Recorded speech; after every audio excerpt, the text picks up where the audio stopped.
¿Sabías que la mayoría de nuestros pensamientos son erróneos? Esto es llamado en psicología distorsiones cognitivas.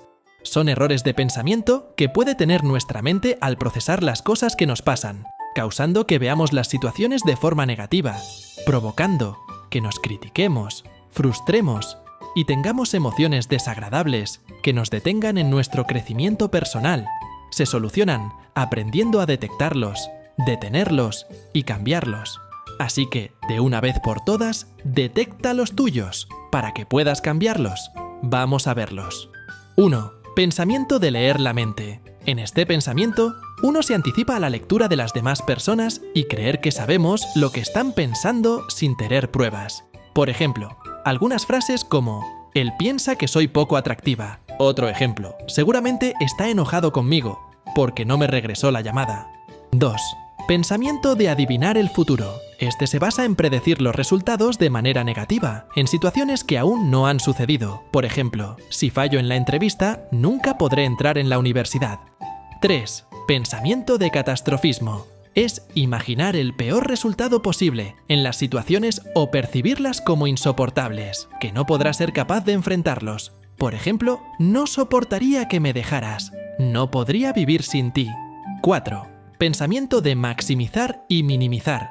Se basa en evaluarse a sí mismo o a otros o una situación y se exagera lo negativo o lo minimiza o viceversa. Por ejemplo, mi marido me maltrata a veces, pero él es vital para mí. En el fondo es bueno. 5. Pensamiento de catalogar o rotulación. Este asigna rasgos negativos globales a sí mismo y a otros. Por ejemplo, todas las mujeres son interesadas o todos los hombres son infieles.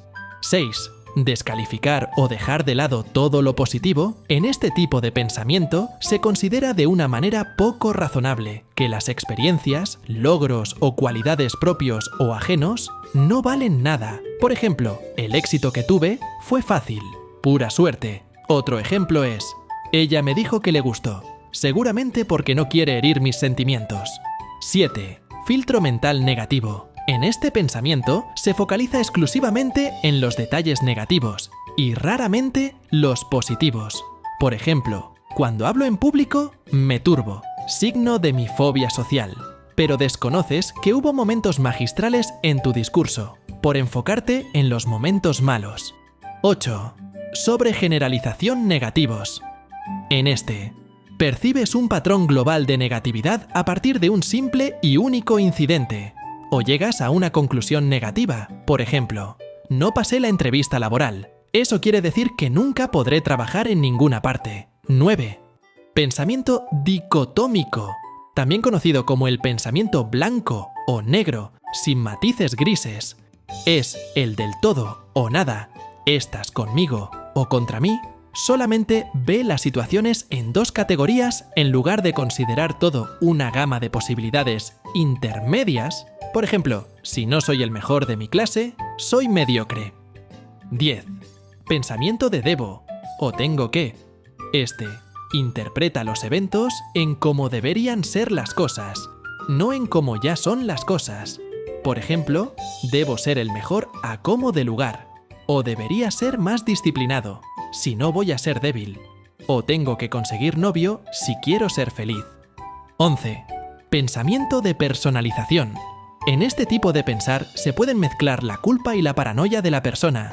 Es decir, se culpa por determinados eventos negativos y falla en analizar que otras personas o variables ajenos a él pudieron influir en dichos eventos. Por ejemplo, mi marido me dejó por ser pésima esposa, cuando en realidad el marido es muy infiel. En este pensamiento, se cree que las demás personas tienen una actitud negativa hacia él o ellos sin tener en cuenta otras posibles explicaciones de los comportamientos.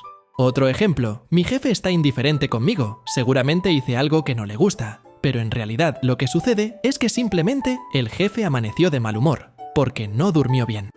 12. Echar la culpa. La persona considera que otras personas son el origen o la causa de sus sentimientos negativos y se niega a tomar la responsabilidad de su propio cambio. Por ejemplo, mi esposo es culpable de que no haya podido estudiar, cuando el esposo en realidad nunca se opuso. 13. Pensamiento de comparación falsa. Aquí se interpreta los eventos con estándares poco realistas. Se focaliza a aquellos sujetos que son mejores que él en algún aspecto y obviamente se siente inferior en la comparación. Por ejemplo, ella es más exitosa que yo o soy un fracaso, porque mis amigos tienen mejor empleo que yo. 14. Pensamiento de orientación hacia el remordimiento, o lo que podría haber sido y no fue. Este se focaliza en la idea de que la persona podría haber tenido mejores resultados en el pasado, y no se enfoca en su rendimiento que tiene en el presente. Por ejemplo, pude haber tenido un mejor trabajo, o si hubiera elegido bien mi pareja, no estaría sufriendo. 15. Razonamiento emocional. Esto es pensar que algo es cierto porque así lo siento. Se guía más por los sentimientos que por la razón. Si siento que mi esposo no me quiere, es verdad, porque así lo siento. 16. Pensamiento de creencias permitivas. Este es muy común. Es cuando nos damos permiso de romper hábitos sanos, ignorando las consecuencias de romperlos. Por ejemplo, si me paso de copas tendré una enorme resaca. Lo sé, pero continúo bebiendo en exceso. Estas fueron algunas distorsiones cognitivas más comunes. Decídete a empezar a reconocer estos pensamientos para superarlos. Recuerda que son irreales y es importante cultivar nuevas creencias. Para finalizar, recuerda que la mente es como un jardín. Cultiva pensamientos positivos y elimina las malas hierbas de las distorsiones cognitivas para florecer en una vida más plena y feliz. Gracias por suscribirte y compartir.